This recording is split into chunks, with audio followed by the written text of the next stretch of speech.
नमस्कार, स्वागत है आपका द न्यूज पर। मैं हूं आपके साथ शिप्रा सैनी।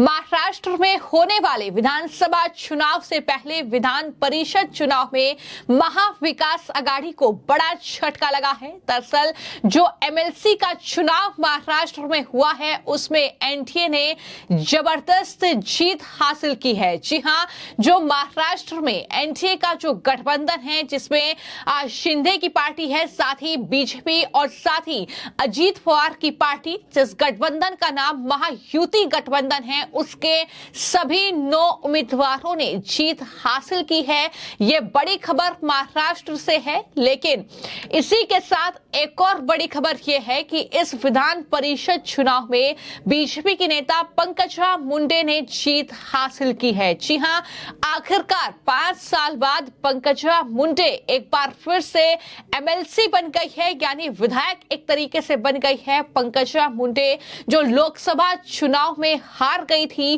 और हार के बाद दरअसल जिस तरीके से वो अपने समर्थकों के साथ रोती बिलखती नजर आई थी, इस चुनाव की कामयाबी के बाद अब वही पंकजा मुंडे अपने उन्हीं समर्थकों के साथ जश्न मनाती नजर आई और जाहिर तौर पर उनके समर्थक खुद पंकजा मुंडे इस जीत से काफी खुश हैं, क्योंकि सबने देखा था कि जो महाराष्ट्र में लोकसभा चुनाव के नतीजे सामने आए थे उसमें पंकजा मुंडे को हार का सामना करना पड़ा था और उनकी हार से परेशान होकर उनके 4 समर्थकों ने खुदकुशी भी कर ली थी। और जब पंकजा मुंडे उनके घर पर पहुंची तो वहां पर वो बिलख बिलख कर रोई थी। वीडियो सोशल मीडिया पर खूब वायरल हुआ था, लेकिन कुछ ही दिन बाद अब पंकजा मुंडे काफी खुश है, क्योंकि एमएलसी के चुनाव में उन्हें बड़ी जीत मिली है और जाहिर तौर पर ये उद्धव ठाकरे, शरद पवार और साथ ही कांग्रेस पार्टी के लिए बड़ा झटका है। जिस तरीके से क्रॉस वोटिंग की बात भी दरअसल निकलकर सामने आ रही है, तो महाराष्ट्र एमएलसी चुनाव जो है वो बीजेपी की उम्मीदवार पंकजा मुंडे ने जीता है और उन्होंने इस जीत के बाद पत्रकारों से बातचीत भी की है, जिसमें पंकजा मुंडे ने यह कहा कि मैंने एमएलसी चुनाव जीता है, इससे हमारी पार्टी के कार्यकर्ताओं में जोश भर गया है।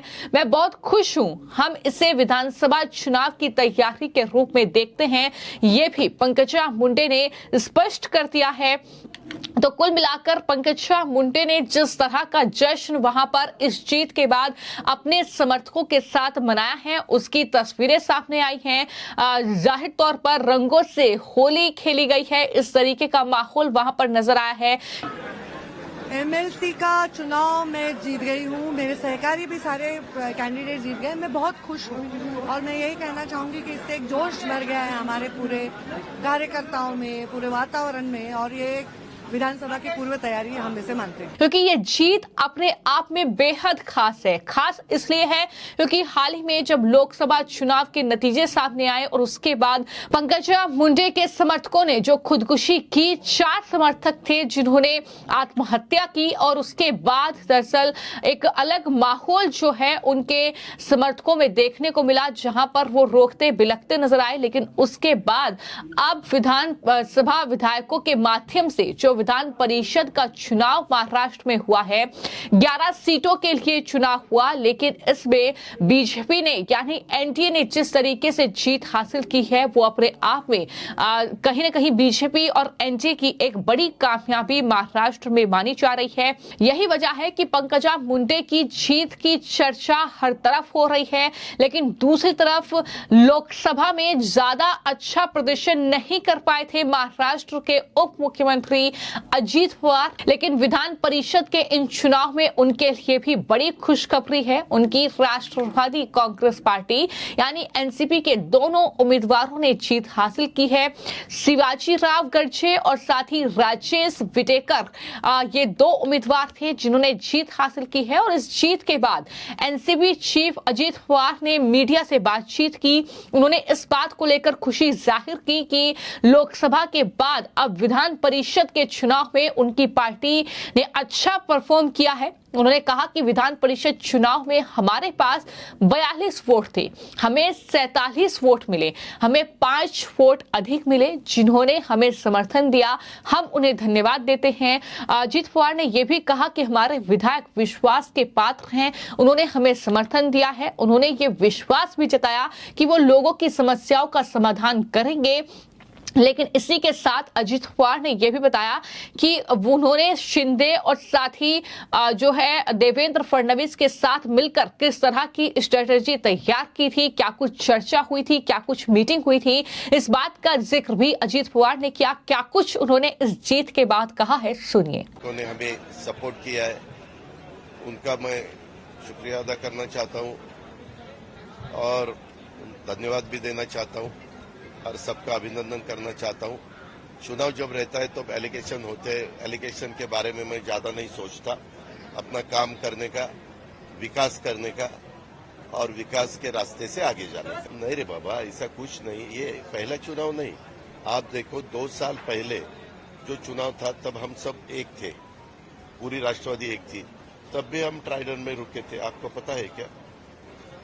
वैसे हमेशा जब चुनाव आता है तो एक दिन के लिए सब, क्योंकि अलग अलग, एक तो अभी एमएलए हॉस्टल नहीं है, उसका कंस्ट्रक्शन चालू है, तो इसीलिए कोई अपने घर पे रहता है, कोई दोस्तों के पास रहता है, कोई होटल में रहता है, तो सब एक जगह अगर रहे तो उनको कैसा, किसको वोट करने का है, क्योंकि हमारे भी 2 कैंडिडेट थे, तो 1 नंबर किसको देना, 2 नंबर किसको देना, ऐसा सब देखना पड़ता है और सबको मिलने के लिए वो हमें ठीक लगता है।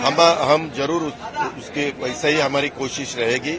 महायुति का विधानसभा में भी ऐसा ही यश मिलना चाहिए, ऐसी ही सफलता मिलनी चाहिए, इसीलिए हम पूरे जान लगा के काम करें। हाँ, बराबर है, 3 दफा मैं एकनाथराव शिंदे और देवेंद्र जी फडणवीस साहब एक दफा वर्षा पे बैठे थे, एक दफा यहाँ ही इनके चेंबर में बैठे थे, अलग अलग जगह हम 3 दफा बैठे थे और तीनों दफा हमने ये सोचा था कि हम जिस विधायक के लिए काम करेंगे वो बीजेपी और हम और शिवसेना तीनों मिलके नहीं, हम किसी के ऊपर काम करेंगे, रिक्वेस्ट करेंगे, कोई रिक्वेस्ट बीजेपी वाले करेंगे, कोई रिक्वेस्ट शिवसेना वाले करेंगे। वो नैरेटिव के बारे में मैं ज्यादा नहीं सोचता, मैंने पहले ही आपको बताया, डेवलपमेंट के बारे में मैं सोचता हूँ और हम डेवलपमेंट के बारे में ही सोचेंगे, आगे भी डेवलपमेंट के विचार करके ही आगे जाएंगे।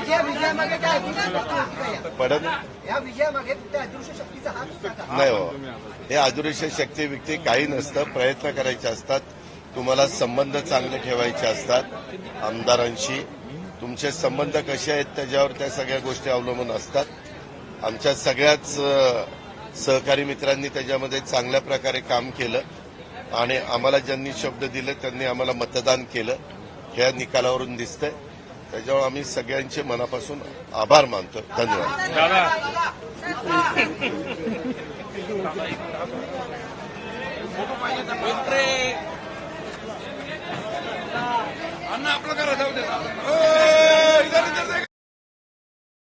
तो एक तरफ लोकसभा चुनाव में महाराष्ट्र में दरअसल जो एनडीए का गठबंधन है उसके परफॉर्मेंस की चर्चा हो रही थी, लेकिन उसके ठीक बाद जो ये विधान परिषद का चुनाव हुआ है ये अपने आप में कहीं ना कहीं एक तैयारी के रूप में जो है एनडीए वहां पर देख रहा है, क्योंकि महाराष्ट्र में विधानसभा चुनाव भी आने वाले हैं, कुछ ही महीनों का वक्त बचा है। उससे पहले बीजेपी और एनडीए ने जिस तरीके का परफॉर्म वहां पर किया है, 9 जो उम्मीदवार थे उनके वो जीत गए हैं।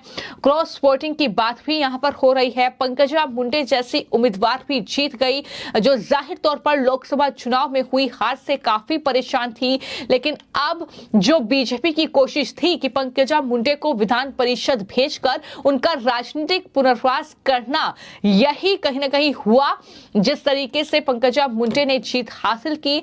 और मैं आपको जानकारी दे दूं कि पंकजा मुंडे देवेंद्र फडणवीस सरकार में महिला एवं बाल विकास मंत्री थी, लेकिन इस चुनाव में लोकसभा में वो हार गई थी, लेकिन उसके बाद अब विधान परिषद में उनकी जीत हुई है। इसी के साथ चाहे बीजेपी के 5 उम्मीदवार हो, 5 की जीत हुई है, चाहे शिंदे की पार्टी के 2 उम्मीदवार हो, दोनों ने जीत का परचम लहराया है। और वहीं अजीत पवार के भी 2 उम्मीदवार जो हैं जीते हैं। तो कुल मिलाकर बीजेपी ने वहां पर एक भी विधान परिषद की सीट नहीं गंवाई है। यह अपने आप में एक बड़ी उपलब्धि है महाराष्ट्र विधानसभा चुनाव से पहले महाराष्ट्र के विधान परिषद चुनाव में महायुति गठबंधन की, यानी जो एनडीए का गठबंधन है उसकी, और जाहिर तौर पर उद्धव ठाकरे, शरद पवार और साथ ही कांग्रेस पार्टी के लिए ये रिजल्ट जो है वो बहुत बड़ा झटका माना जा रहा है। फिलहाल आपकी इस पूरी खबर को लेकर क्या राय है हमें कमेंट बॉक्स में जरूर लिखें। धन्यवाद।